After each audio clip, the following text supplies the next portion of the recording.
Well, hello there, and welcome to a holiday edition of the Buckeye Fever Podcast. I am your host, Dave Ho-Ho Holmes. We don't take the holidays off. Either that or we pre-tape ahead of time, and you wouldn't know the difference. But here's what we're going to talk about today. Obviously, it is Rose Bowl week. The Buckeyes, we have Bucks versus Ducks, the rematch, round 2. Cannot wait. We're going to talk about that in just a minute. But first, let's bask in the glow of what is literally burnt orange. Because the Tennessee Volunteers came here full of SEC pride, the takeover, right? They were going to take over the shoe. Instead, they took over I-75 traveling south in the late third quarter. And Ohio State gets a huge win, a dominating win over the Tennessee Vols.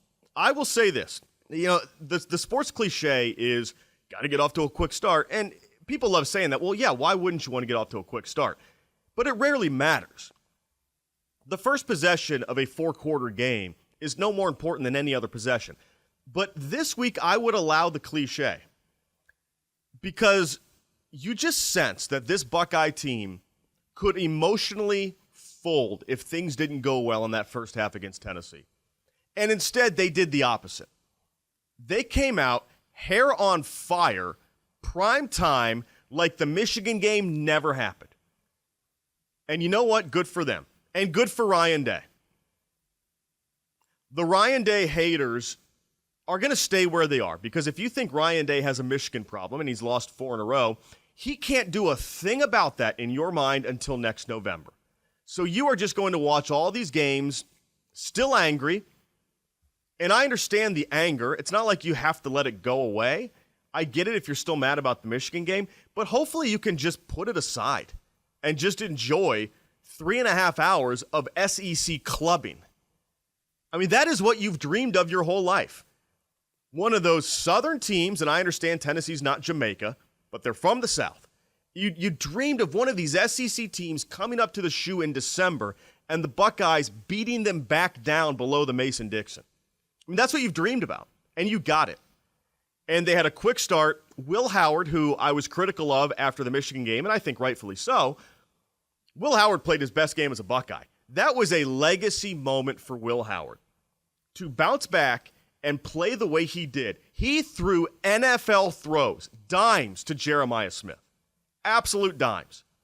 And Jeremiah Smith showed he's probably the best player in the Big Ten. One of the best in the country. And here's the thing. I think Ohio State should be better from this point moving forward. I still don't think these Buckeyes are cold weather Buckeyes. Now, shout out the offensive line. These guys have taken some abuse, physically and verbally. They showed up. Trey Henderson had 2 touchdowns. Quinshon Judkins had 2 touchdowns. The line moved Tennessee and opened up the hole. So shout out to the line. But I still think in general, these Buckeyes are not cold weather Buckeyes. I think they should be better at Pasadena. Quick field, warmer weather. Haven't checked the forecast, but I know it's not going to be 17 degrees like it was at the shoe on Saturday.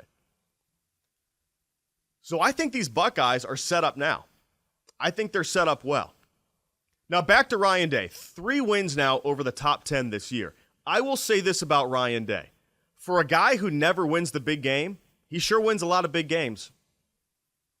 And you'll point to Michigan, and that's your trump card. But I believe only one other team in the nation has beaten 3 top 10 teams this year, the Georgia Bulldogs. Kirby Smart is beloved. And we talk about this all season with Ryan. The Clemson game could have gone any other way. The Georgia playoff game 2 years ago could have gone the other way. He has won a lot of big games. He's been close in many big games, and he has a couple ugly losses to Michigan.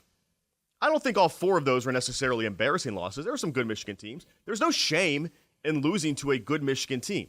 This year's Michigan team was bad, and that's why it is such a debacle that they lost that game. But my point is this. The truth about Ryan Day and the truth about these Buckeyes, like everything, is somewhere in the middle. And the problem is podcasts and Twitter, they don't live in the middle. They live on the fringes. And you either believe that Ryan Day is the worst head coach in America who can't win a big game. You know, that's just not true. I'm sorry, it's not true. It's just not. I mean, he and Chip Kelly coached circles around Josh Heupel in this game. Their play calling was aggressive. It was innovative. They got Jeremiah and Emeka on some crossing routes and got him in space. This was the good Ohio State Buckeyes, and I just hope that most of you were able to leave Michigan behind at least for one night. And you know what? Do it for the rest of this playoff run. That's your New Year's resolution. Don't think about Michigan until next November. You'll be much happier. I cannot explain how that offense put up 10 points in the shoe. It was bad coaching, play calling, execution, blocking, decision-making. But you know what? Credit them, because they could have folded like a house of cards, and instead they beat down the SEC. Coming up next on the Buckeye Fever Podcast, we're going to talk all about the next game, Bucks Ducks Round 2. Let's do it. We'll be right back.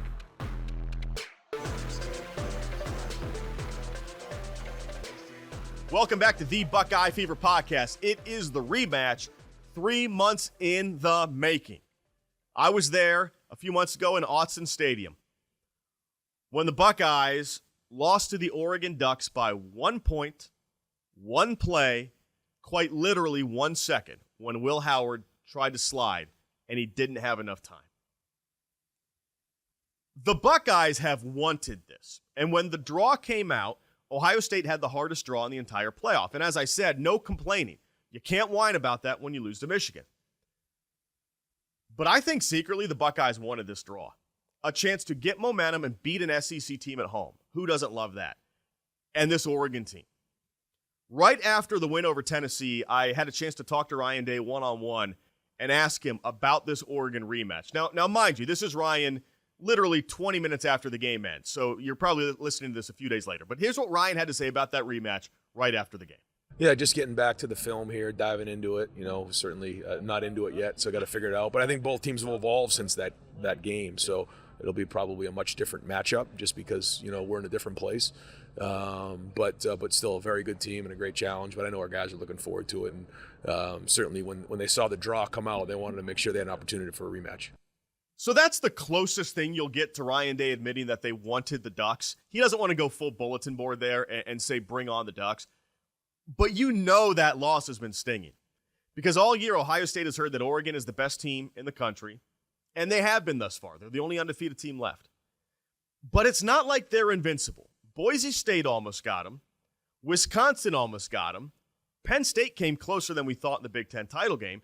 And the Buckeyes almost got them. So 3 or 4 times this year, Oregon has at least showed vulnerability and beatability. I think Ohio State can win this game. Now, it's hard because there's a Jekyll-Hyde element to this Buckeye team. The team we saw against Michigan has no shot against Oregon. But I really think that Ohio State has a Michigan problem, not an overall problem right now in the program. I think Ohio State can win this game if they play up to their potential. Here's the way I would break it down. I think Ohio State has a higher ceiling than Oregon. I think Oregon probably has a higher floor. I think the Buckeyes' bad and ugly games are worse than the Ducks' ugly games, and we've seen that play out this year on the field. So I think if Ohio State doesn't show up, Oregon's going to handle them. But I think if the Buckeyes play to their ceiling, which is pretty much what we saw against Tennessee, Ohio State can win this game. They open as a 1.5-point favorite. A little surprising. I thought it might be Ducks by 1 or 2. I get it, though, because your last impression of Ohio State is they look like the team we thought they were back in August. Ohio State loves Pasadena, too. They've won 4 straight Rose Bowls going back to 1997, the game against Arizona State. So, no doubt, the Buckeyes are going to travel well for this game. I don't think we're going to take over the Rose Bowl. We're not going to take over Pasadena. We're not going to go there and play Carmen, Ohio on every touch tune in Southern California and then brag about it. What a joke. But I do think Ohio State can win this game. So I'm looking forward to it.